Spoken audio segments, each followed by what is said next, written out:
안녕하세요. 2021학년도 고2 3월 전국연합학력평가 해설 강의 맡은 윤선영입니다.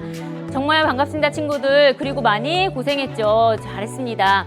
선생님이 사실 어제 고등학교 1학년 친구들 시험 볼 때 시험 감독했었거든요. 같이 풀어보면서 이렇게 어려워도 되나 싶었어요. 그래서 2학년 시험은 과연 어떨까 굉장히 마음이 두근두근 했었는데 그래도 앞부분에서는 조금 여러분이 무난하게 풀 수 있는 문제들이 좀 있었습니다. 그래서 조금 마음이라도 처음에는 편안하게 갖고 풀지 않았을까 싶어요. 자, 그래서 선생님이랑 우선은 앞부분 화법과 작문, 그리고 언어와 매체 부분, 그리고 현대시 나오는 부분까지 한번 같이 보겠는데요. 우리 친구 몰랐던 거 선생님과 함께 잘 알아서, 자, 이제는 1학년 아니잖아요. 2학년이죠. 곧 3학년입니다.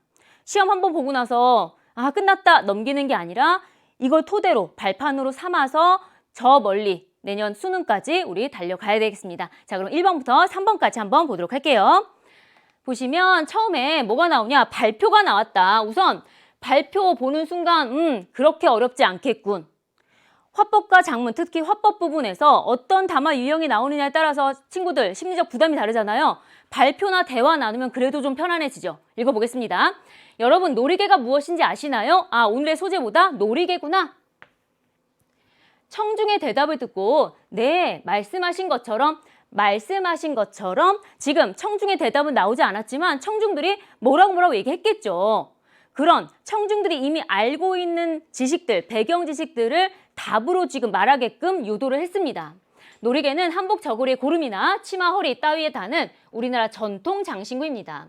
저는 얼마 전에 유명 아이돌 뮤직비디오를 보다가 화려한 모양의 색깔의 놀이개가 인상적이어서 오늘 발표 소재를 놀이개로 선정했다. 뭐 때문에? 아이돌 뮤직비디오에 나오더라. 되게 예쁜데? 한번 발표해볼까? 이렇게 해서 소재를 삼았대요. 발표의 소재를 삼게 된 그런 동기를 밝히고 있습니다. 자, 그럼 화면을 보면서 놀이개 형태를 살펴보겠습니다. 놀이개를 설명할 거잖아요. 첫 번째 형태를 이야기하네요. 자료 제시라고 했습니다. 우리 2번 문제를 보면 알겠지만 그림 3개가 나와 있습니다. 이 그림이 막 섞여 있으면 또 헷갈릴 수 있는데 어쩜 이렇게 우리 글의 내용과 딱 맞게 차례대로 제시가 되어 있어요. 먼저 이 부분을 주체라고 부르는데요. 폐물이나 직물 등의 다양한 소재를 사용하여 화려하게 만듭니다. 그리고 주체가 달려있는 줄 부분을 끝목이라고 합니다. 보시다시피 주로 매듭 모양으로 장식되어 있습니다. 그리고 맨 아랫부분에 여러 가닥의 실로 되어 있는 부분을 술이라고 하는데 움직일 때 율동감이 있어서 멋스러운 느낌을 준다고 했습니다. 자, 지금 뭐 했어요? 놀이개 형태, 뭐뭐 나왔다? 주체라는 부분이 있다. 끝목이라는 부분이 있다. 그 다음에 술이라는 부분이 있다라고 각각의 명칭을 설명해 줬습니다. 눈으로 확인합니다. 이번 문제 첫 번째 자료 1번 봅니다. 끝목, 주체, 술 보이죠? 이 부분의 내용은 특히 이 자료라고 되어 있는 것은 자료 1이었구나 라는 거 생각하면서 다음으로 갑니다. 다음 화면을 보면 또 자료를 제시하네요. 3줄로 된 놀이개가 한데 묶여 있는데요. 이를 삼작 놀이개라고 합니다. 놀이개 중에서도 더 구체적으로 삼작 놀이개를 설명하는데 또 자료가 나왔어요. 뭐라고 나오냐? 3줄로 된 놀이개래요. 2번에 자료 2번 봅니다. 놀이개 3개가 하나로 연결돼 있죠? 여기 말하는 자료는 자료 2를 얘기하는구나. 평상시에는 주로 좀 전 화면에서 본 한 줄로 된 단작 놀이개를 착용하고 명절이나 혼례 때는 3줄로 된 삼작 놀이개를 착용하여 좀 더 격식적인 느낌을 주었다고 합니다. 명절이나 혼례 때 뭔가 큰 행사가 있을 때는 이렇게 좀 화려하고 격식 있는 놀이개를 했구나라는 거예요. 그렇다면 놀이개는 주로 어떤 사람이 착용했을까요? 기록을 보면 왕족부터 백성들까지 누구나 놀이개를 찼다고 합니다. 단 놀이개의 소재와 크기 등은 계층에 따라 제한을 받기도 하였습니다. 그리고 놀이개라고 하면 여자들만 차는 거라 생각할 수도 있는데요. 흥미롭게도 조선시대에는 남자들도 놀이개를 찼다고 합니다. 이 놀이개는 왕족부터 백성까지 남녀 가리지 않고 모두 다 장식품으로 썼네요. 대신 뭐만 달랐다? 소재와 크기 같은 것은 계층에 따라 다르기도 했더라. 구체적인 예는 안 나왔지만 뭐 어떤 식의 어떤 소재를 사용했다? 아니면 어떤 크기를 썼다? 이런 건 안 나오지만 기본적인 정보들은 제공해 주고 있습니다. 그럼 놀이개를 옷에 단 이유는 무엇일까요? 지금 여러 개 얘기하네요. 앞부분에서 놀이개가 무엇이냐 설명을 했고요. 그 다음에 놀이개의 형태 봤죠. 그 다음에 놀이개 종류 봤습니다. 이제 누가 착용했냐? 마지막으로 왜 달았냐는 거예요. 이유는 무엇이냐? 청중의 대답을 듣고 네, 맞습니다. 아, 계속해서 소통하고 있다. 그냥 일방적으로 정보를 전달하는 게 아니라 청중이 알고 있는 지식들을 꺼낼 수 있도록, 배경 지식을 활성화할 수 있도록 도와주고 있더라. 놀이개를 착용하는 가장 큰 이유는 옷에 장식을 하기 위해서입니다. 그 위에도 놀이개의 주체에 염원을 담아 사용했다고도 한대. 놀이개의 주체 염원, 이 놀이개 주인의 소망, 이런 것들을 담고 있었다는 거죠. 예를 들어 포도 모양의 주체에는 다산에 대한 염원을, 거북 모양의 주체는 장수에 대한 염원을 담았습니다 라고 했어요. 아, 이 주체라는 게 끈 부분, 그 밑에 화려한 장식이잖아요. 여기 요거를 포도 모양으로 했어? 그러면 다산에 대한 염원이래요. 다음에 거북 모양으로 만들었어? 그럼 뭐다? 장수에 대한 염원이다. 아, 뭔가 소망하는 것들을 담았구나, 그 모양을 새겼구나 라는 거죠. 여기 화면을 보면 주체가 호랑이 발톱으로 되어 있는데요. 주체가 호랑이 발톱으로 되어 있대. 어디? 봅니다. 자료 3 보이죠? 호랑이 발톱처럼 보입니다. 호랑이 발톱이 애군을 쫓아주기를 바라는 마음이 담겨 있습니다. 구체적인 예시들이 등장했던 부분이었어요. 최근 들어 옷의 액세서리나 열쇠고리 같은 소품을 만들 때 놀이개가 다양하게 활용되고 있습니다. 또한 여러 매체를 통해 놀이개가 소개되고 있어 놀이개를 찾는 외국 사람들도 늘고 있다고 합니다. 이 기회에 여러분도 놀이개에 관심을 가져보시는 건 어떨까요? 이상으로 발표를 마치겠습니다 라고 했어요. 놀이개에 대해서 여러 가지 설명해준 그런 내용이었습니다. 발표예요. 자, 그럼 이제 문제를 보겠습니다. 1번, 위 발표에 대한 설명으로 적절하지 않은 것은? 이라고 했어요. 물론 여러분이 실제로 문제를 풀 때는 다 읽고 나서 문제를 푸는 사람도 있었고, 읽으면서 각각의 문제, 1, 2, 3번을 동시에 막 여러 가지 선지를 막 지워가면서 푸는 친구도 있었을 거예요. 이것은 해설 강의이기 때문에 우리 친구들 우선 지문을 자세하게 봤고요. 문제도 하나하나 천천히 차례대로 풀도록 하겠습니다. 1번, 적절하지 않은 거. 발표 소재를 선택한 동기를 밝히며 시작했다. 왜 따르죠? 아이돌 뮤직비디오에 나온 거 보고서. 1번 나와 있었고, 다음 2번, 질문을 통해 청중이 갖고 있는 배경 지식을 확인하고 있다. 놀이개 뭔지 아세요? 아니면 놀이개를 옷에 단 이유가 뭔지 아세요? 라고 질문을 하죠. 그리고 그 다음에 뭐라고 해? 네, 맞습니다. 이렇게 얘기해요. 아, 청중들이 뭔가 대답을 했다는 거죠. 배경 지식 확인하고 있습니다. 3번, 발표 순서를 안내하여 청중이 예상하며 듣도록 하고 있다. 발표할 때 이렇게 해야 되죠. 그런데 이 글에는, 이 발표에는 나와 있지 않다. 우리 보면서 알았잖아요. 처음 부분에, 인사 부분에서 오늘 놀이개 모양, 종류, 왜 달았는지 등등에 대해서 말하겠습니다 라는 거 안 나왔어요. 그냥 바로 발표를 시작했죠. 발표 순서는 등장하지 않았다. 답은 3번입니다. 4번, 구체적인 예를 들어 발표 내용에 대한 이해를 돕고 있다. 아예 예를 들면 이라는 말이 나왔죠. 주체가 포도 모양일 때, 거북 모양일 때 이런 것들, 아니면 호랑이 모양일 때, 호랑이 발톱 모양일 때 이런 얘기를 가지고 무엇을 염원하는 건지 설명해 줬어요. 5번, 발표 소재에 대한 관심을 바라며 발표를 마무리하고 있다. 마무리니까 어디 보면 돼? 맨 마지막 부분 보면 되죠? 이 기회에 여러분도 관심 가지면 어떻겠냐라고 이야기하고 있습니다. 답은 3번. 쉽게 1번 문제를 해결했습니다. 자, 이제 2번이에요. 아까 발표 내용 읽으면서 자료 1, 2, 3에 해당하는 부분 우리가 이야기했었죠. 아, 이렇게 끝목, 주체, 술 설명한 부분 있었다. 어디에? 두 번째 문단에 놀이개 형태를 살펴보겠습니다. 그 부분입니다. 기억에 놀이개를 구성하는 각 요소의 명칭과 특징을 보여주기 위해 자료 1을 활용하였다. 자료 1을 활용해라. 어디? 기억에. 기억 보세요. 기억 바로 앞에 봐. 놀이개의 형태를 살펴보겠습니다 했죠. 그러면 형태가 나온 이 그림을 쓰는 게 맞죠. 그럼 1번은 맞는 이야기다. 다음에 2번. 니은에 격식적인 느낌을 주고자 착용한 놀이개를 보여주기 위해 자료 2를 활용하였다. 우리 기억나잖아요. 격식적인 느낌, 혼례나 명절 때 뭐 했다고? 세 줄로 된 놀이개를 썼다라고 했습니다. 그러면 요거 활용해라. 맞는 설명이죠. 3장 놀이개였습니다. 다음 3번. 니은에 3장 놀이개가 세 줄로 된 놀이개라는 것을 보여주기 위해 자료 2를 활용하였다. 맞아요. 우선은 지금 2번하고 3번 선지가 둘 다 니은에 관련된 이야기입니다. 니은에 관련된 이야기인데 3번의 내용이 문단에서 먼저 나왔고요. 그 다음에 2번에 나왔던 이 격식적인 느낌, 요게 뒷부분에 나왔죠. 순서만 조금 바뀌었을 뿐 다 요거와 관련된 이야기예요. 다음에 4번 봅니다. 디귿에 놀이개의 주체에 염원이 담겨 있다는 것을 보여주기 위해 자료 3을 활용하였다라고 했어요. 주체에 염원이 담겨 있다라는 거. 자, 여기서는 호랑이 발톱이라고 우리가 이야기했습니다. 주체에 호랑이 발톱 모양으로 되어 있는데요. 여기에요. 호랑이 발톱 모양으로 되어 있다. 자, 그러면 요 자료 3 쓰는 거 당연히 맞고요. 5번에 보세요.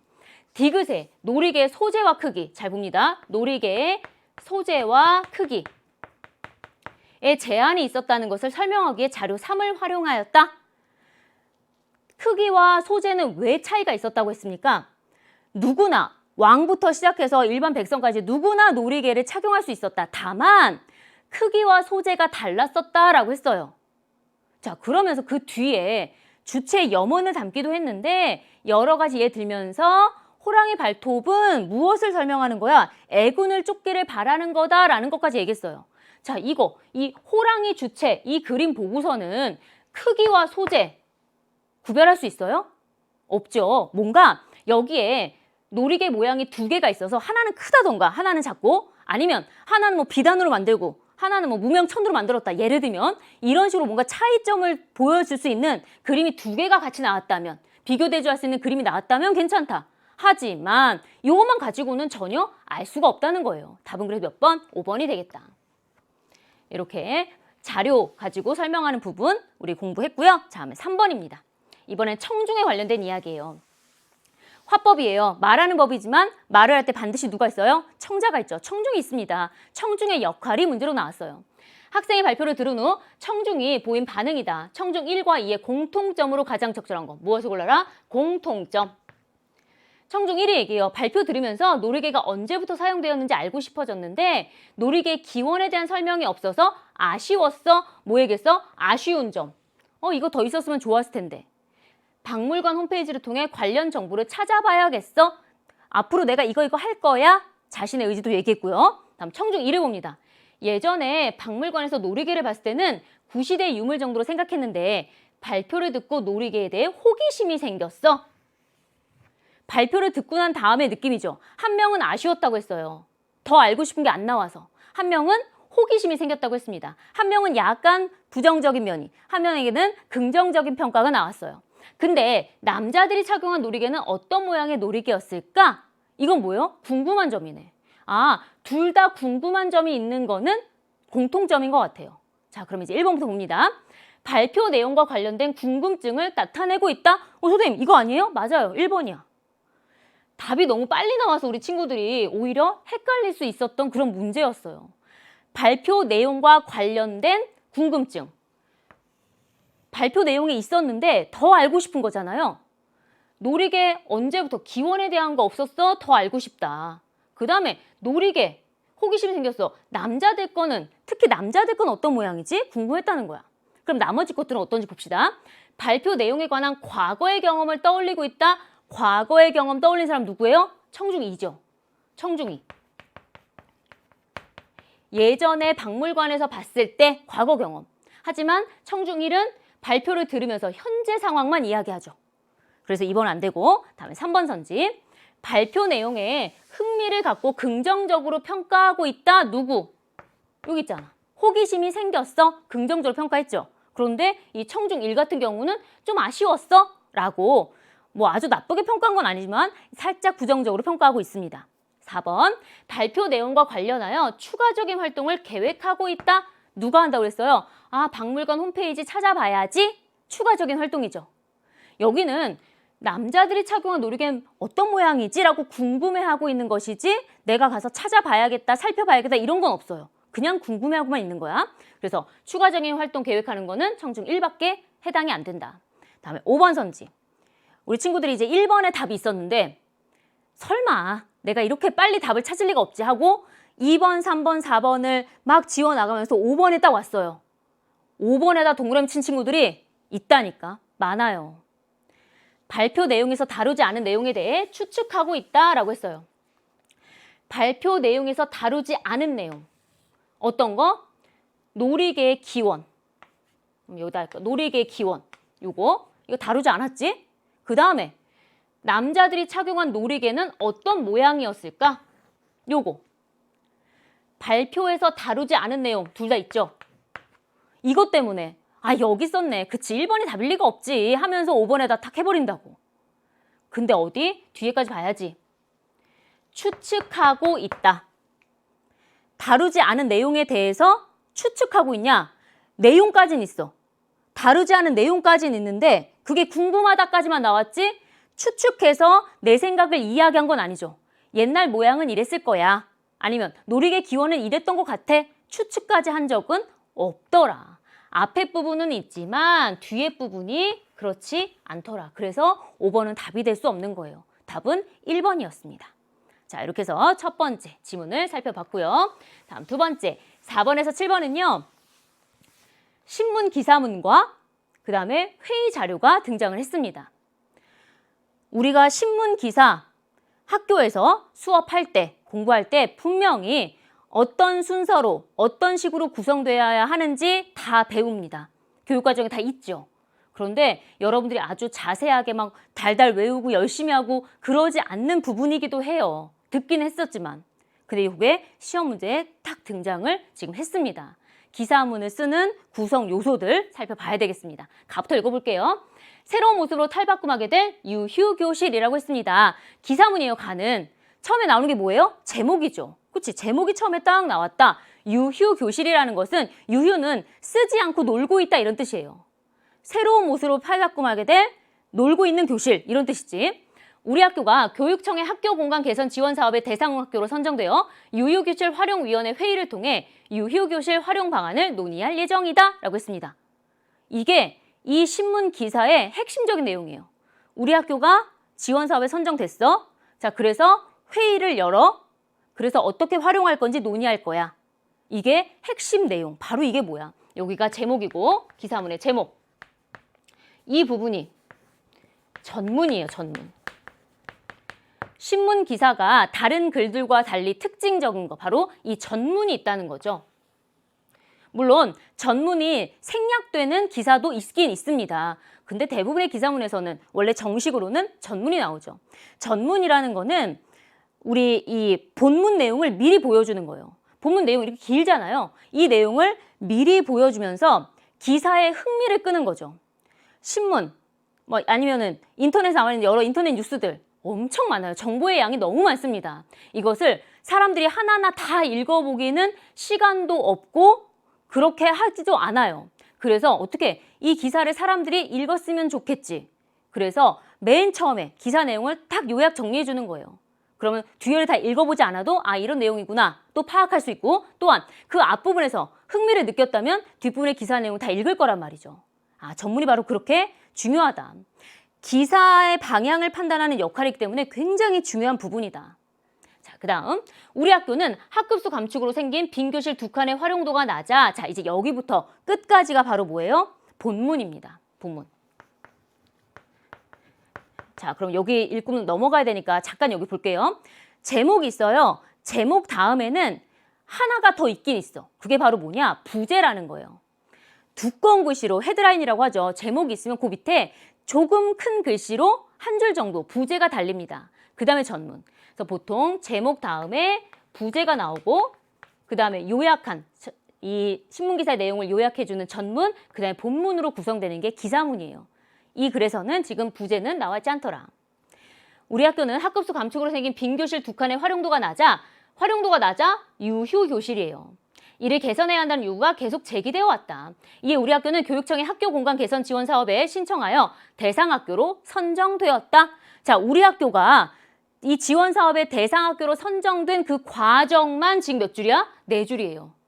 근데 이 얘기를 앞서서 이미 여기에 한 줄에 끝내서 얘기해줬지. 아, 이렇게 요약해서 보여주는 거구나. 그게 전문이구나. 학교에서는 학생, 교사, 학부모 위원으로 구성된 유휴교실 활용위원회를 조직하여 유휴교실 활용 방안을 논의하기로 하였다. 위원회를 조직했구나. 본 회의에 앞서 실시된 예비 모임에서는 학교 구성원들의 의견을 먼저 알아본 후에 그 결과를 바탕으로 회의를 열기로 협의하였다.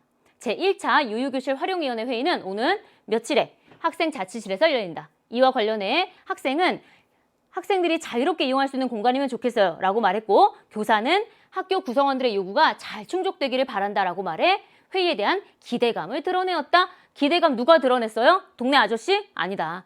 학생, 교사, 우리 학교의 구성원들이라는 거지. 한편 본부에서는 앞으로 실시될 회의 결과를 연재기사 형태로 실어 학교 구성원들에게 전달할 예정이다. 앞으로도 계속해서 관련 기사가 나올 거예요 라고 예고도 하고 있습니다. 신문 기사 나왔고요. 이제 이 기사에서 언급된 바로 그 위원회 얘기입니다. 사회자가 나왔고요. 학생위원, 학부모위원, 교사위원 이렇게 나와 있네요. 회의 내용이에요. 우리가 보통 이제 회의가 나온다라고 하면은 사회자의 역할, 이거 문제로 많이 물어보죠. 뭐 앞선 발표자의 발표 내용을 요약하고 뭐 다음 발표자를 지목하고 있다는 둥, 아니면 뭐 이런 규칙을 설명해 준다. 토론이나 회의할 때 어떤 규칙을 사용해야 된다는 둥, 뭐 앞에 사람이 말이 너무 많아서 아니면은 다른 사람 인신공격해서 제지하고 있다든지 이런 사회자의 역할에 대한 문제들이 등장을 하고요. 그 다음에 어떠한 것든 다 마찬가지. 국어 영역 전체가 마찬가지. 제일 중요한 건 뭐예요? 내용을 파악하는 거예요. 그래서 학생위원이 한 말이 뭔데? 그래서 교사위원이 얘기하고 싶은 게 뭐야?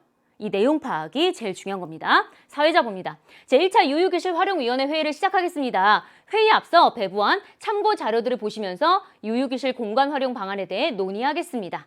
학생위원 먼저 발언해 주시기 바랍니다. 자, 발표자, 말할 사람을 지정해 주고 있죠. 학생위원, 학생 선호도 조사를 보면 학생들은 유유교실을 무엇으로? 휴게실로 사용하기를 가장 원합니다.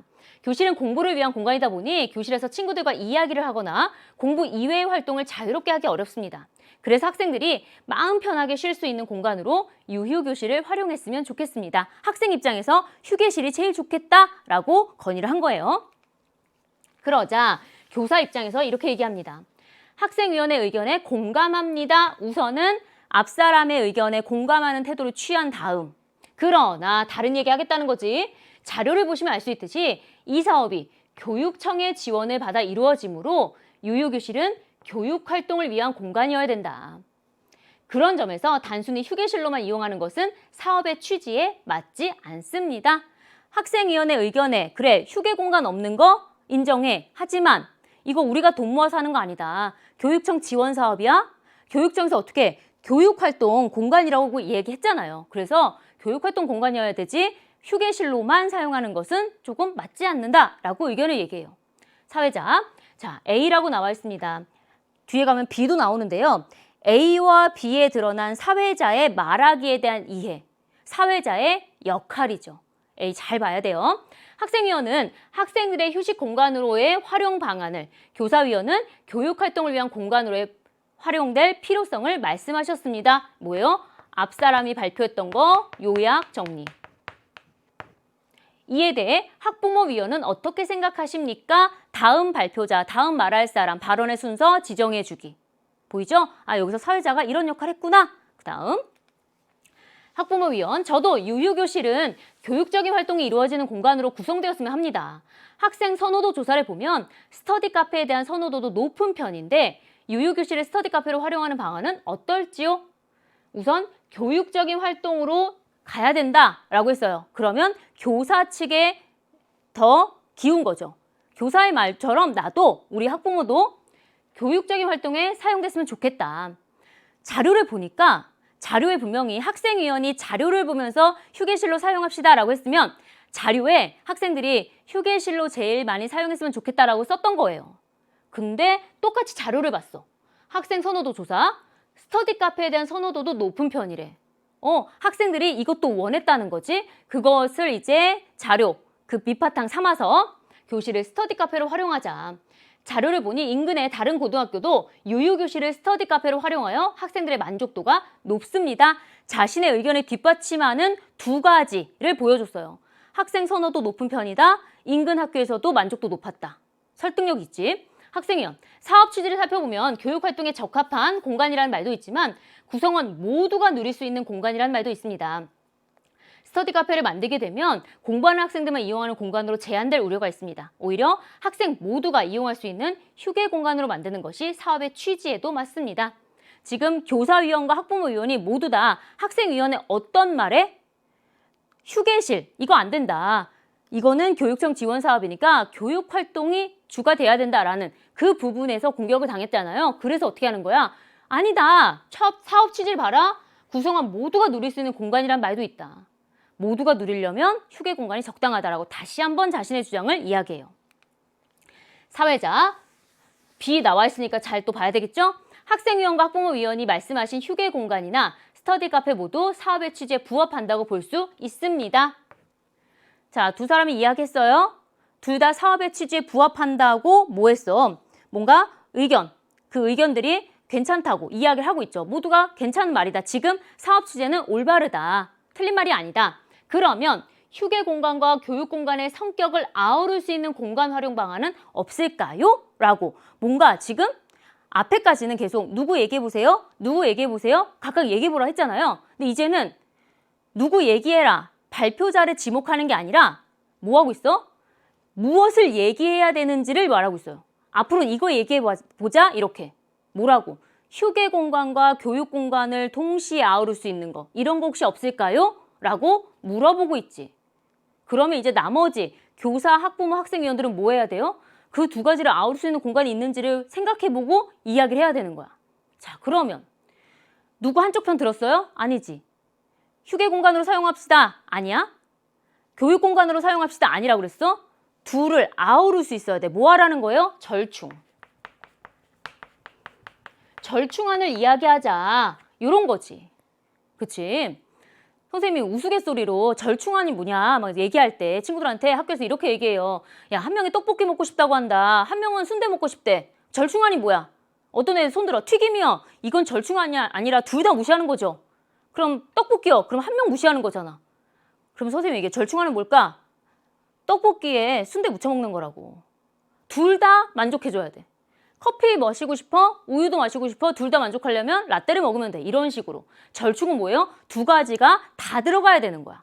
그러면 교사위원 뭐라고 얘기하는지 보자. 유휴교실 두 칸을 통합하여 북카페 형태로 공간을 구성하면 가능할 것 같습니다. 두 칸을 통합해서 북카페로 만들자. 스터디 카페로 꾸민 고등학교에 보고 다른 고등학교의 보고서를 보니 이곳을 독서 교육으로 활용했으면 하는 의견도 있는데 북카페로 만든다면 교과와 연계된 독서 교육 프로그램을 운영하는 공간으로 활용할 수도 있을 것 같습니다. 라고 했어요. 아, 북카페 어떠냐? 다른 고등학교 이미 스터디 카페를 만들어서 활용하고 있는 고등학교에서도 이렇게 독서 교육 공간으로 활용했으면 하는 의견이 있었대. 우리 이거 봐봐. 다른 학교에서 이미 시행했는데 시행착오가 있었어? 우리는 이거 하면 어떨까? 북카페 만들면 독서 교육도 할 수 있어. 라고요. 자, 그래서 이제 학부모위원 좋은 생각입니다. 그러면 북카페를 학생뿐 아니라 학부모 독서 모임 공간으로도 활용할 수 있습니다. 북카페로 만든다면 편안하게 쉬면서 책도 읽을 수 있어서 학생들도 만족할 것 같습니다. 다만 인근 학교의 사례를 보면 공간 이용에 불편함이 있다는 의견이 있으니 우리 학교는 내부 디자인 설계 때 학생들의 의견을 반영해 주셨으면 합니다. 지금 뭐예요? 편하게 쉬면서 책도 읽을 수 있다? 휴게 공간. 그 다음에 독서 교육을 할 수 있고 또한 학부모 독서 모임도 할 수 있다? 교육적인 측면. 둘 다 아울렀네요. 이제 학생위원 다른 쪽을 생각해. 그래, 좋아요. 북카페 통과. 이제 뭐만 해? 내부 디자인할 때 우리도 의견을 내겠습니다. 이 얘기하는 거지.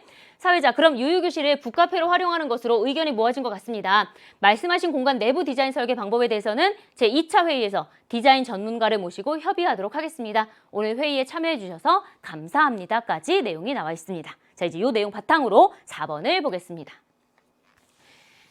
뭐예요? 기사문이죠? 기사문을 작성하면서 고려한 사항 중 글에 반영되지 않은 것은? 이라고 했어요.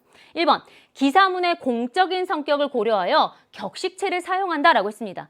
기사문은 당연히 공적인 글이죠. 그치? 그래서 당연히 뭐야? 격식체를 사용해야 되는 거예요. 이건 너무나 당연한 거. 기사문은 공적인 성격을 지니기 때문에 격식체를 사용해야 한다. 이건 어디 개념서에 있을 법한 말이죠. 1번 너무나 당연한 얘기인데 우린 여기서 뭐 한번 보고 가자. 격식체. 진짜 격식체 사용했는지 한번 봐야지. 그쵸? 눈으로 확인해야 되겠죠. 격식체가 뭐예요? 우리 친구들 생각해. 격식체 하십시오체인데. 근데 여기 아무리 읽어도 가를 아무리 읽어도 하십시오 하십시오 없어요. 그쵸? 자, 여기는 이제 평서문으로 봐야 됩니다. 우리가 하십시오, 하게, 해라, 해요 뭐 이런 것들은 다 평서문으로 정리가 되어 있는 게 아니잖아요. 그래서 한번 그냥 복습한다는 생각으로 내가 격식체, 비격식체를 알고 있나? 요 생각으로 한번 해보겠습니다. 격식체가 있어요.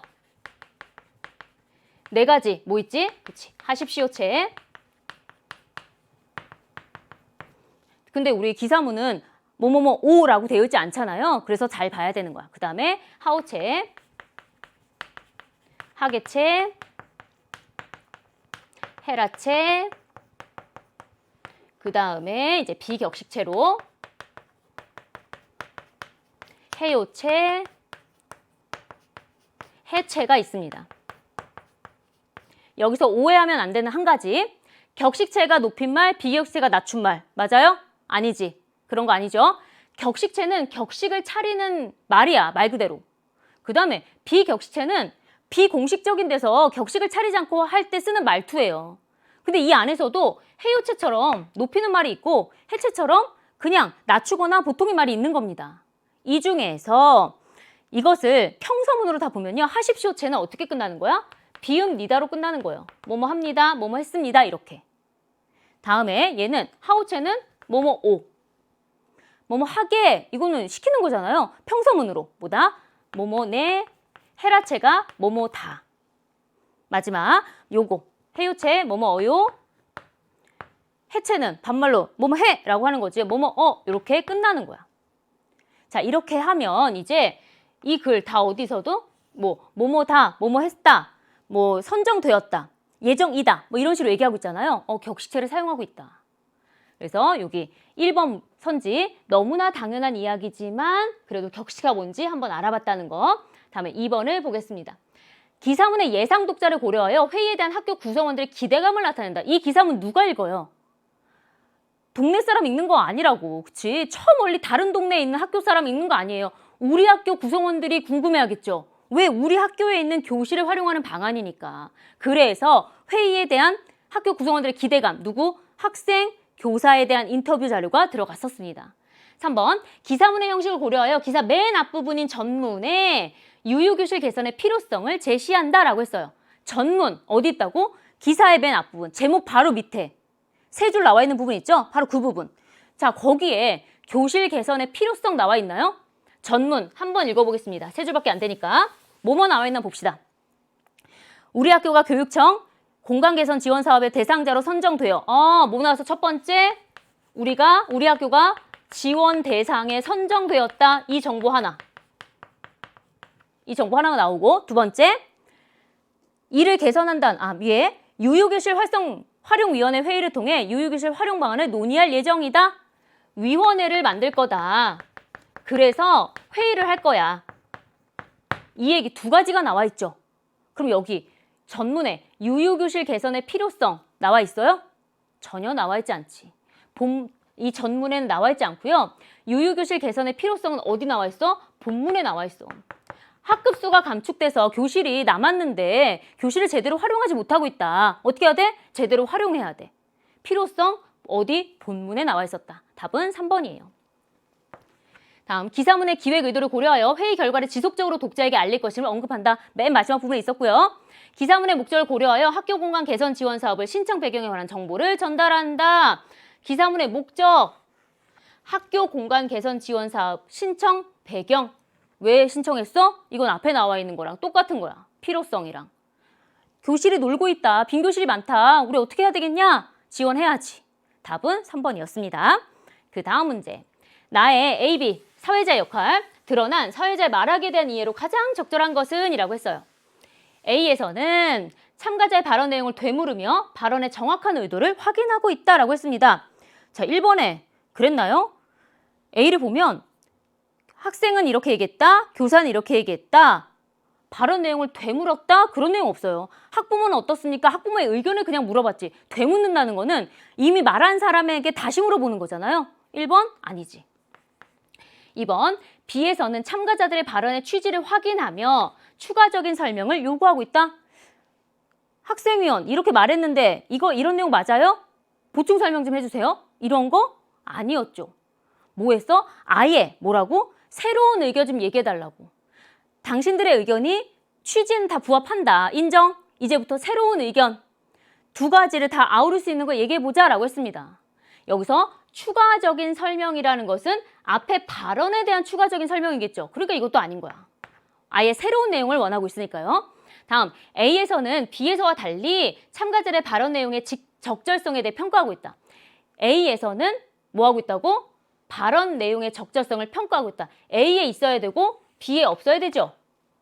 평가하는 게. 자, 그러면 평가는 어디 하고 있어? 어디? B에 있어요. 둘 다 취지에 부합한다라고 어디에서? 오히려 B에서 얘기하고 A에서 얘기 안 했다. 그러니까 3번도 X. 4번, B에서는 A에서와 달리 참가자들 의견이 수렴될 수 있는 방법에 대해 묻고 있다. 수렴. 수학 시간 아니에요. 자, 수렴된다는 건 뭡니까? 의견을 하나로 모아서 정리한다 이런 뜻이겠죠. 의견을 수렴할 수 있는, 지금 한쪽은 휴게 공간, 한쪽은 공부할 수 있는 공간, 의견이 달라요. 이거 한 대로 모아보자 라고 어디에서? B에서 얘기하고 있죠. 모두 아우를 수 있는 방법을 얘기해 봅시다. B에서는 하고 있다. A와 달리 A에선 안 하고 있다. 4번이 답이네요. 다음 5번, A와 B에서는 모두 참가자들의 발언 내용을 요약한 뒤 다음 발언자를 지목하고 있다. 자, 요 내용은 요약한 다음에 다음 발언자 얘기한 것은 어디에만? A에만 해당되는 내용이었다. 답은 4번입니다. 자, 그 다음에 6번 문제. 자, 계속 우리가 뭐 자료를 보면 학생들의 선호도 조사를 보니까 뭐 이런 얘기가 나왔었잖아요. 그 자료가 여기 있네요. 활용한 방안으로 적절하지 않은 겁니다. 글씨가 작아요. 근데 친구들 우리 이미 시험지 다 갖고 있죠? 안 보이는 친구들은 시험지 보면서 확인하면 되겠습니다. 학생 선호도 조사했어요. 아, 이제 좀 이해가 간다. 사실 여러분들은 지문 내용 읽으면서 바로 6번에 이 보기 봤을 겁니다.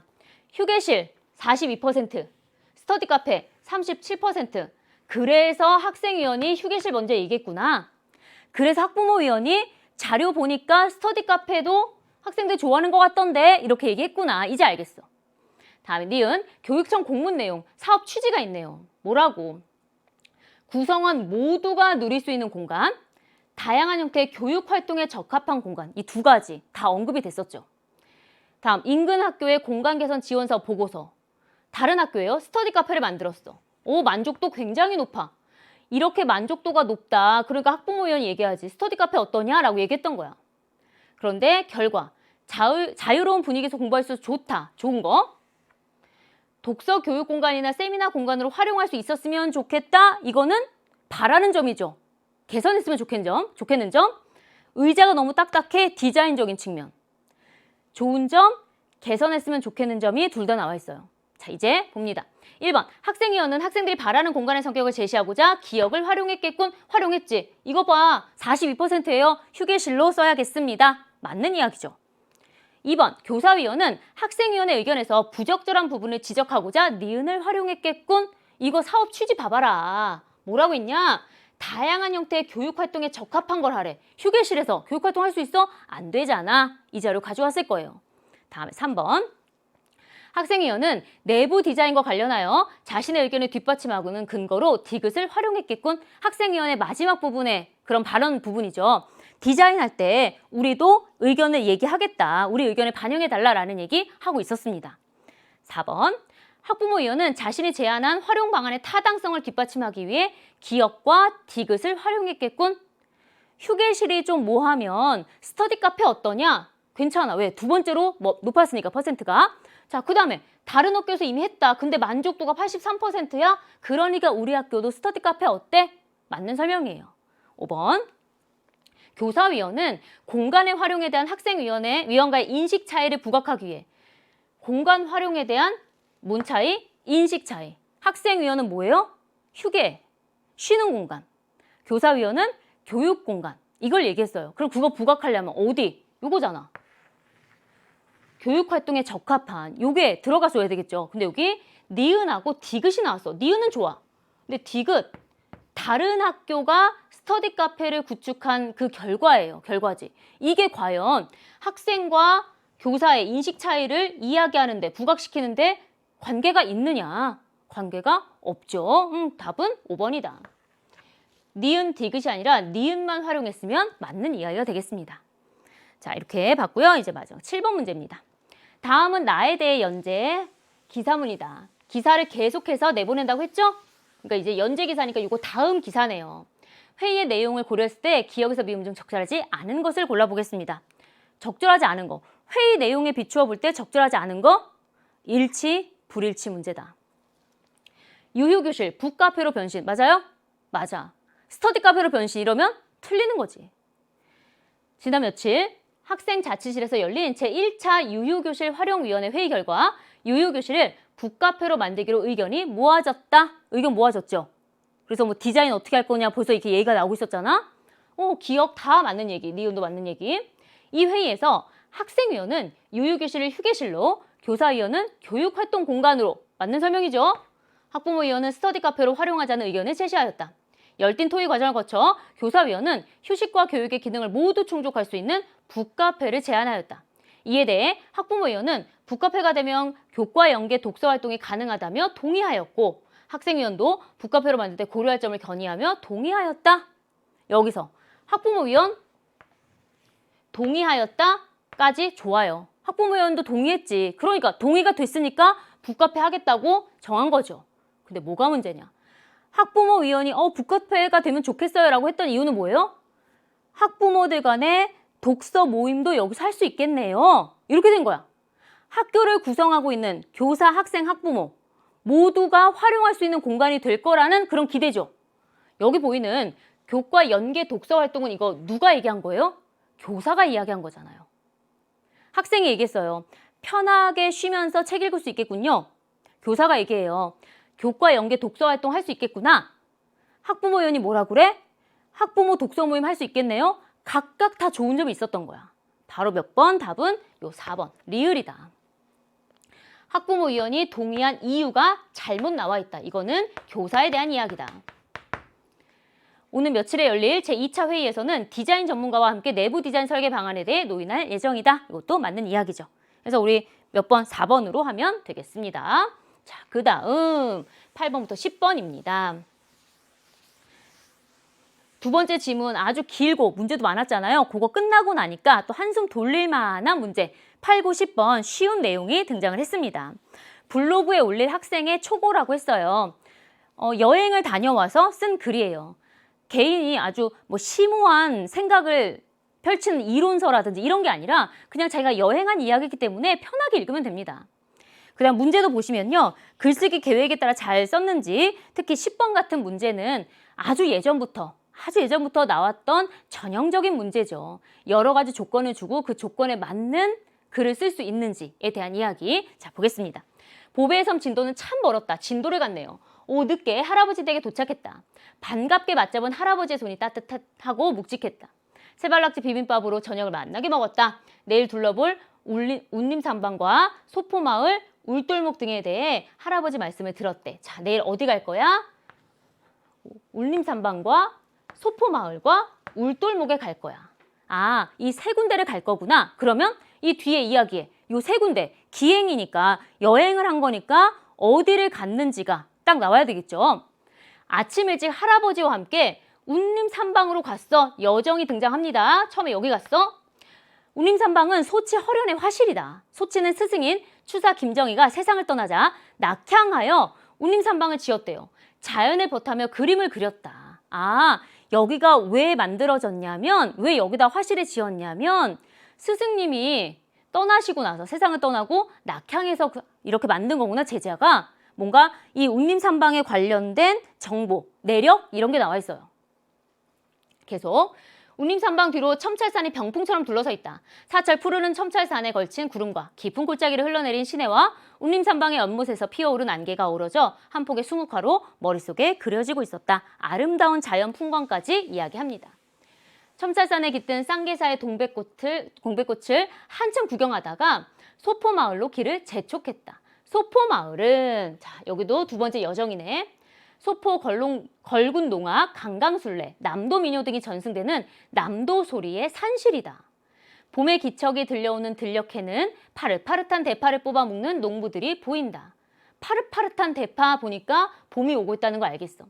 진도 아리랑 한가락이 긴 밭두렁을 타고 들리는 듯하다.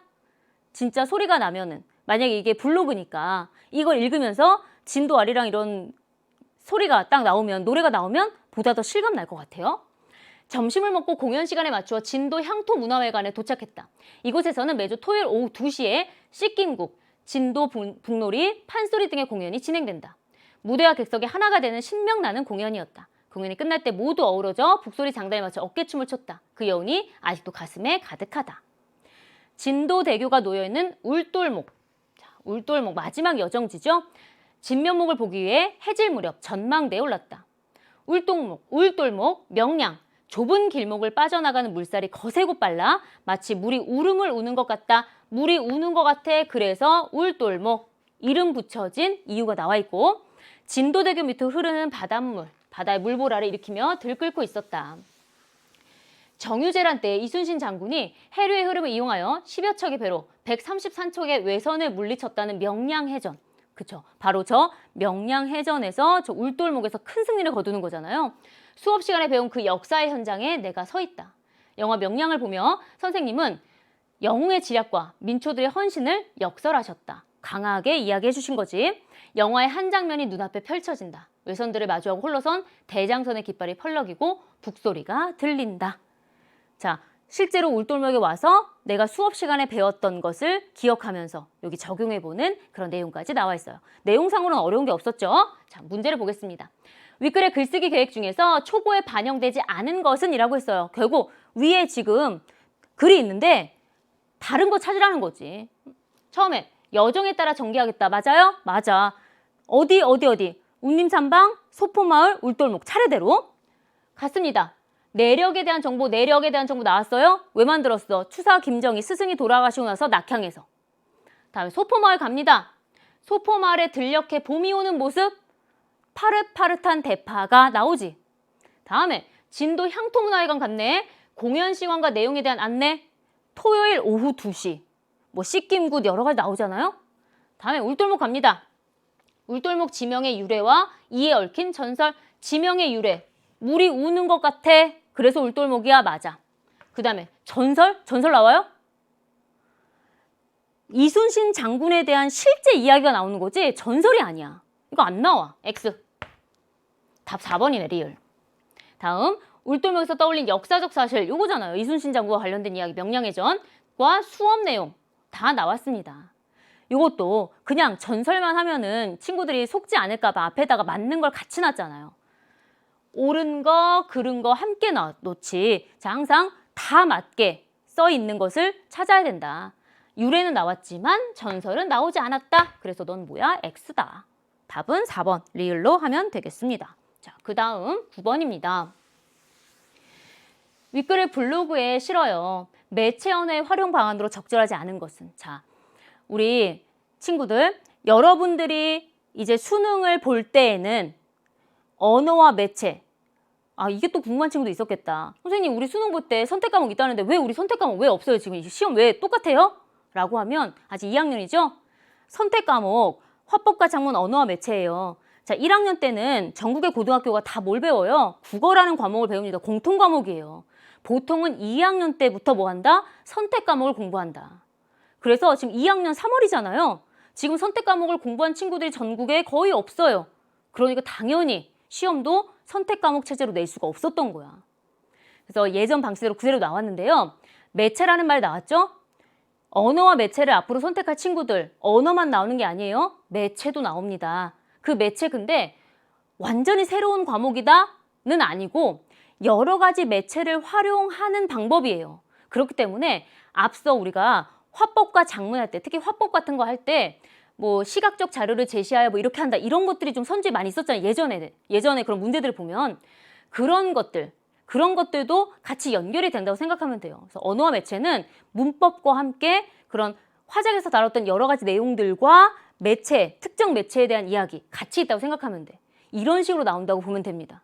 완전 새로운 과목이 아니에요.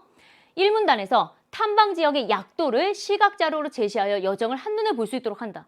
어디 할아버지랑 여기 얘기했다라고 했는데 선생님도 이게 어느 데로 가야지 이렇게 나오는 거지 잘 모르겠어요. 근데 지도를 딱 보여주면 아 요렇게 간다는 얘기구나 한눈에 볼 수 있겠지.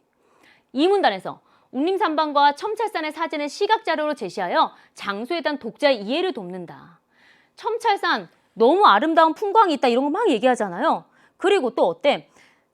자연의 보타면 그림을 그렸대. 운림산방 뒤로 첨찰산이 병풍처럼 둘러쳐 있대요. 근데 이 사진을 보여주면 진짜 여기 산방이 있고 여기 뒤에 이게 산이 둘러쳐 있구나. 이렇게 아름다운 풍경이구나. 독자 이해 도울 수 있어. 다음 3문단에서 진도 아리랑을 청각 자료로 제시하여 독자가 직접 진도 아리랑을 들어볼 수 있는 기회를 제공한다. 블로그이기 때문에 가능한 일이죠. 인터넷, 컴퓨터 활용으로 하는 거기 때문에 소리까지 우리 들을 수 있더라. 맞는 설명입니다. 4번 4문단에서 진도 향토 문화회관의 공연 정보를 하이퍼링크로 제시하여 독자가 정보를 탐색할 수 있도록 안내한다. 어느 부분에 하면 좋겠어요? 씻긴 곳, 진도 북놀이, 판소리 이렇게 나와 있잖아. 거기다가 다 링크를 거는 거야. 누르면 바로 연결될 수 있게. 아주 좋죠. 이것도 인터넷 매체이기 때문에 가능한 이야기. 5번 5문단에서 씻긴 곳의 한 장면을 영상 자료로 제시하면 씻긴 곳 영상 자료로 제시한대. 좋아. 영웅의 지략과 민초들의 헌신을 실감나게 전달한다. 영웅의 지략과 민초들의 헌신 요거는 정유재란 때 그 명량해전과 관련된 이야기죠? 맞아. 틀린 게 없어요. 그러면 안 되지. 반드시 틀린 건 있어요. 항상 딱 맞는 거 틀린 거를 같이 놓는단 말이야. 5번 보세요. 어디서? 1문단에서 2문단에서 3문단에서 4문단에서 5문단에서 어디서? 5문단에서. 자, 씻긴 곳은 어디 있었어요? 진도 향토 문화회관. 여기에서 하는 공연 중에 하나였지, 씻긴 곳. 이미 4문단에서 얘기 끝났어. 근데 5문단에서 갑자기 씻긴 곳 장면을 보여주면서 그거를 명량해전하고 연결시킨대. 말이 돼요? 말이 안 되는 거야. 위에 나왔냐 안 나왔냐만 고르는 게 아니라 문단별로 제대로 나왔느냐까지 보는 거지. 답은 몇 번? 5번이다. 이렇게 확인합니다. 다음에 10번입니다. 요즘에 너무 쉬워서 한창 안 나오는데 이런 문제들이. 그치? 근데 10번 지금 아주 반가운 문제. 이거 할 만한 문제 나왔어요. 선생님의 조언에 맞게 글에 추가할 내용을 구성한 것으로 가장 적절한 것은? 화법과 장문이죠. 장문이잖아요. 우리가 직접 쓸 수는 없어요. 서술형 없으니까 시험에. 어때? 다 써놓으면 맞게 쓴 걸 고르라는 거예요. 선생님 얘기합니다. 여정이 마무리되는 시간적 배경을 드러내면 마무리돼? 잘 보려고 전망대 언제쯤 갔다 그랬죠? 해질녘에, 해질 무렵에 갔다고 했었잖아요. 그럼 시간적 배경, 해질 무렵 나와야 돼. 그리고 글의 전체적인 분위기를 고려하여 색채어, 색깔 나와야 되고 비유적 표현 넣어야 되겠다. 여기서 딱 지정해주지 않았어요. 의인법 써라, 직유 써라, 은유 써라 지정하지 않았어. 그냥 비유적 표현이야. 어떤 게 나와도 괜찮다는 거지. 1번 봅니다. 내 마음에서도 북소리가 들리는 듯하다. 저 멀리 파란 하늘 아래 도란거리는 섬들이 평화롭다. 파란 하늘 색깔 나오네요. 색채 보이죠? 섬들이 도란도란거려. 의인법이지? 비유야. 근데 지금 어때? 마무리되는 시간적 배경. 요것만 딱 보고 아침인지 점심인지 저녁인지 알 수 없다. 자, 시간적 배경을 기억. 색채어를 니은 비유적 표현을 디귿이라고 한다면 얘는 뭐가 없어? 기억이 없다. 이렇게. 다음에 울돌목을 흐른 바닷물이 금빛 비늘을 퍼덕거린다. 금빛 보이죠? 색채. 금빛 비늘? 금빛 비늘이 원래 뜻하는 게 뭐야? 바닷물이잖아요. 바닷물을 무엇을 표현했어? 금빛 비늘로 비유했어. 디귿도 있어. 섬들 너머로 번지는 붉은 노을에 집으로 향하는 발길이 물든다. 붉은 노을. 저녁 무렵이네. 거기다가 집으로 향한대. 집으로 가고 있는 길이잖아요. 그럼 여기 다 있다. 색채 나왔어. 시간 나왔어. 그 다음에 금빛 비늘 해서 비유 나왔어. 답은 몇 번? 2번이더라. 다음에 3번. 내일은 진도항과 남도진성을 둘러보고 석양이 아름답기로 유명한 세방낙조에서 이번 여정을 갈무리해야겠다. 앞으로의 여정, 일정 얘기하는데 기억, 니은, 디귿 아무것도 나와 있지 않죠? 앞으로 뭐 하겠다는 것만 얘기하고 있어. 4번. 흰 물거품이 일렁거리는 울돌목 옆에 장군의 웅장한 흰 물거품 색채. 색. 장군의 웅장한 동상이 서 있다. 그 기상을 가슴에 품고 용장산성으로 향한다 라고 했습니다. 자, 그럼 여기에는 이제 비유적 표현이 있느냐 그리고 시간적 배경 나와 있느냐 찾을 수가 없죠. 시간도 찾을 수 없고 비유도 찾을 수 없고. 5번. 장군의 용맹한 지략이 나라를 구했음을 나는 깨달았다. 다도해의 섬들이 어깨를 토닥이며. 섬들이 어떻게 어깨를 토닥여? 의인법이죠? 비유. 조용히 저물고 있었다. 저물고 있어? 시간적 배경 나오네. 뭐가 없어? 색채가 없다. 색채적 표현이 나오지 않았더라. 이렇게 차근차근 하나하나 하면 우리 찾을 수 있습니다. 답은 2번이었어요. 자, 이렇게 해서 우리 맞췄다. 어디까지? 화보가 장문까지. 이제 우리 친구들 어디를 보시느냐? 문법을 한번 봐야 되겠습니다. 언어죠. 11번부터 12번까지예요. 뭔가 우리가 품사를 배울 때 명사 배웁니다. 조사 배워요. 또한 뭐 형용사, 동사 다 배우면서 뭐 하냐? 형용사랑 동사 구별하는 법. 아니면 여기 나온 의존 명사랑 조사 구별하는 법. 이렇게 조금 헷갈릴 만한 것들은 따로 우리가 문법에서 가르치고 있습니다. 그 내용을 그대로 탐구의 형식으로 가지고 왔어요. 내용 볼게요. 명사는 자립성의 유무에 따라 자립명사와 의존명사로 나눌 수 있다. 가령 새 물건이 있다 해서 물건은 관형어인 새가 없이 단독으로 쓰일 수 있기 때문에 자립명사다. 이와 달리 헌 것이 있다 해서 것은 관형어인 헌이 생략되면 것이 있다와 같이 문법에 맞지 않는 문장이 되므로 의존명사이다. 이처럼 의존명사는 관형어의 수식 없이 단독으로 쓰일 수 없으며 조사와 결합한다는 특징이 있다라고 했습니다. 앞에 뭐가 있어야 돼? 관형어의 수식이 반드시 있어야 되는 게 뭐다? 의존명사다. 그러면 의존명사인지 아닌지 보려면 뭐 하면 돼? 앞에 관형어 있는지 보면 되는 거야. 벌써 이미 조건 우리한테 알려준 거예요. 의존명사의 정의를 내려주는 것 같으면서 의존명사를 찾을 수 있는 조건을 알려준 거지. 의존명사는 특정한 형태의 관형어를 요구하는 선행어 제약과 특정 서술어나 격조사만 결합하는 후행어 제약이 있다. 그래서 제약이라는 것은 어렵게 생각하지 말고 조건이라고 생각하면 돼요. 의존명사는 항상 앞에 특정한 관형어를 요구할 때가 있다. 다음, 특정 서술어나 격조사를 뒤에 놓을 때가 있다. 그런 조건이 있을 때가 있다. 기억은 선행어 제약, 니은은 후행어 제약을 보여준다라고 했어요. 기억.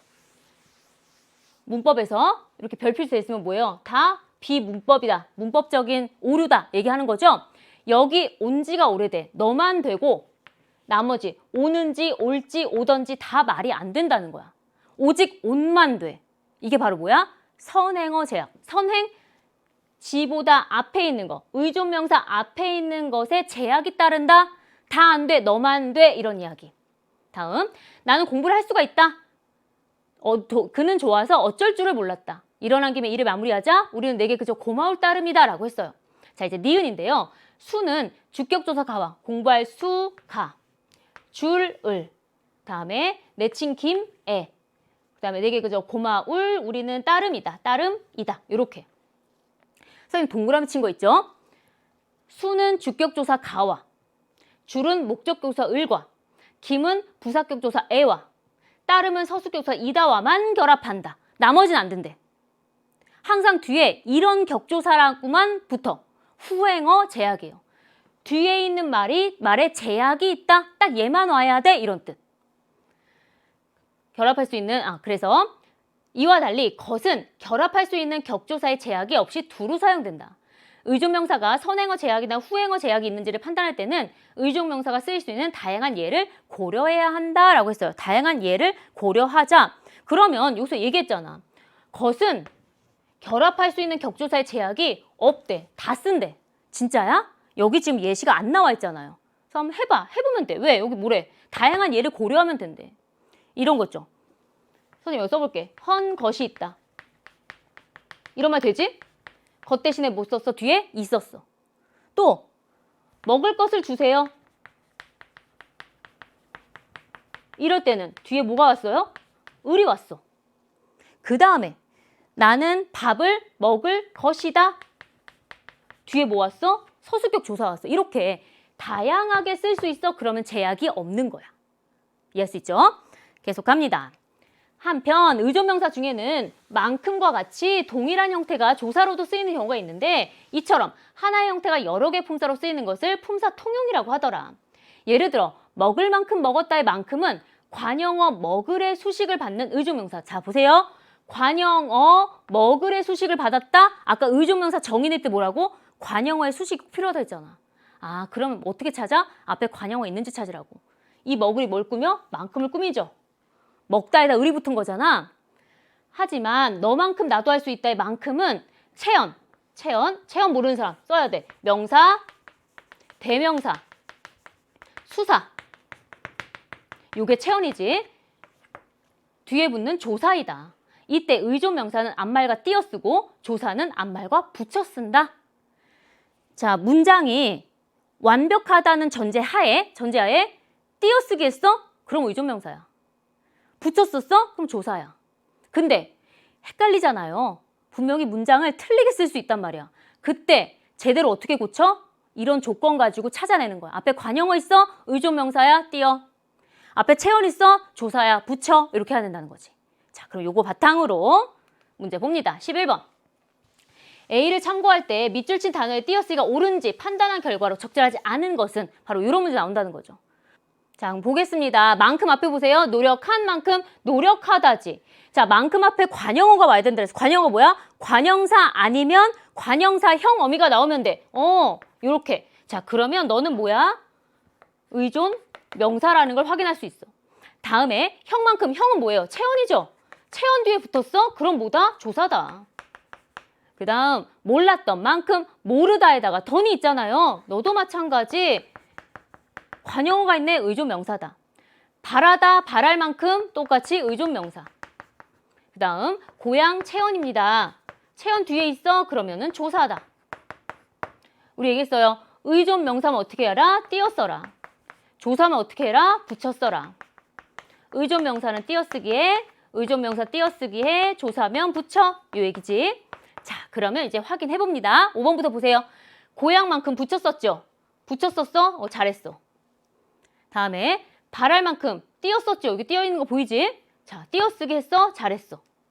다음에 몰랐던 만큼 띄었었네? 띄어쓰기? 잘했어. 잘했어요. 다음에 형만큼 얘는 어떻게 해야 돼? 붙여 써야 되지. 근데 여기 어떻게 했어? 띄었었어. 너 틀렸다. 판단 잘했죠? 다음에 노력한 만큼 의존명사니까 띄어 써야 됩니다. 여기 잘 띄어서 썼어요. 그런데 틀렸다고 판단했네? 답은 몇 번? 1번이다. 저렇게 띄어 쓰는 게 맞는 거죠. 그렇죠? 자, 11번 이렇게 해결하시고, 자, 그 다음에 12번입니다. 윗글을 바탕으로 보기에 밑줄 친 단어를 이해한 내용으로 적절한 것을 골라보자 라고 했습니다. 어찌할 바를 모르겠다 등등등 나왔는데 각각 한번 보시면 돼요. 어찌할 바를 모르겠다. 1번. 기억의 바는 목적격 조사와만 결합할 수 있으므로 목적격 조사를 있네요. 결합할 수 있으므로 후행어 제약이 있군. 만약에 진짜로 목적격 조사를 하고만 붙어야 된다면 후행 제약 있는 거 맞아. 그러면 어떻게 하라고 그랬어? 다양한 예를 통해서 찾으라고 했죠? 기억나요? 그러면 해봐야 돼. 이건 외우는 게 아니에요. 이 수많은 예를 어떻게 다 외워? 그냥 해보는 거예요. 바가 들어가게 이런 거 있어. 나라 발전에 공헌한 바가 크다. 이런 말 쓰지? 이런 말 쓰죠? 또 뭐 있을까? 내가 알던 바와 다르다. 이런 말도 쓰죠? 이런 문장 있잖아. 그럼 봐봐. 둘 다 반대. 하나는 가, 하나는 와. 주격조사, 부사격조사, 목적격조사 다 쓸 수 있어. 그럼 제약이 있는 거야? 없는 거야. 없군이에요. 몰랐던 친구들은 예시를 써봐야 돼. 그리고 스스로 예문을 만들어보는 연습을 해야 돼요. 짧은 글 짓기, 초등학교 했던 거. 다음 니은. 니은의 많은 관형사형 어미 을만이 올 수 있으므로 선행어 제약이 있군. 진짜 이것만 올 수 있는지 확인해야 되는 거지. 자, 보세요. 만도 하다. 네가 의존명사야. 앞에 받을 기본형 받다죠. 기본형 받다를 관형사형으로 지금 바꾼 거잖아요. 받을 만도 하다. 근데 딱 이것만 오냐는 거지. 을만 올 수 있냐? 그걸 찾아보라는 거야. 그러면 해보는 거지. 여기다 그대로 해보는 거예요. 칭찬을 여기는 받을이 나왔어. 그러면 앞서 위에 지문에 나와 있는 것처럼 똑같이 해보는 거예요. 똑같이 다 넣어봐. 어떤 거? 뭐 받던, 던도 한번 넣어보고 아니면 운도 한번 넣어보고 여러 개 한번 넣어보는 거야. 등등등. 해보자. 칭찬을 받을 만하다. 괜찮지? 칭찬을 받던 만하다. 칭찬을 받은 만하다. 다 말이 안 돼. 아, 너는 이거밖에 안 되는구나. 이거밖에 안 돼. 그럼 뭐야? 선행어 제약이 있군. 이렇게 답이 되는 거야. 됐죠? 답은 2번이고 나머지도 확인합니다. 디귿. 무렵은 서술격조사 이다와만 결합할 수 있으므로 후행어 제약이 있다. 자, 그러면 이 무렵이 이다랑만 결합하는지 해봐야 돼. 똑같이 짧은 글짓기를 해보는 거야. 어떤 거 해볼까? 해질, 여기 해질 무렵 나왔으니까 해질 무렵에 만나자. 이러면 할 수 있죠? 해질 무렵에 만나자. 아니면 똑같이 해질 무렵을 약속 시간으로 잡았다. 이렇게 갔어. 그러면 무렵에, 무렵을, 무렵이다 다 되네? 그러면 제약이 없는 거라고. 이렇게 짧은 글짓기를 해야 된다고. 4번 리는 격조사의 제약이 없이 두루 결합할 수 있으므로 후행어 제약이 없군. 그럼 리 뒤에 다른 것들이 올 수 있는지 확인해 보면 되는 거죠. 그치? 자, 그러면 얘도 리 다음에 다 넣어봐. 그런 일을 할 리가 없다. 가 말고 다른 것들, 을이라든지 에 이런 것들을 쭉 넣어봤다. 다 어때요? 계약 없는 게 아니라 리는 뒤에 가밖에 안 되는 거야. 아, 가밖에 안 되고 나머지 을, 에 뭐 다 안 돼? 그러면 제약이 없는 게 아니라 있는 거야. 그 다음 5번 미음의 채는 니은 외에 다른 관형사형 어미도 올 수 있으므로 선행어 제약이 없군. 똑같이 아까 요거랑 똑같은 거예요. 요거랑 어떻게 산채니까 산채로 잡았다. 이거 아니면 뭐 사는, 뭐 살던 지문에 나와 있는 예시들을 다 활용해서 해보는 거야. 등등등. 그러면 산채로 잡으면 말이 돼. 사는 채로 잡을 수 있어? 살던 채로 잡을 수 있어? 아니라고. 너밖에 안 돼. 너밖에 안 되기 때문에 선행어 제약이 없군? 아니, 제약이 있군. 니은밖에 안 되는군? 이거예요. 알겠죠? 아마 12번에서 시간이 가장 오래 걸렸을 거라고 선생님 생각을 합니다. 이렇게 한번 해보시고요. 자, 1부의 마지막 문제예요.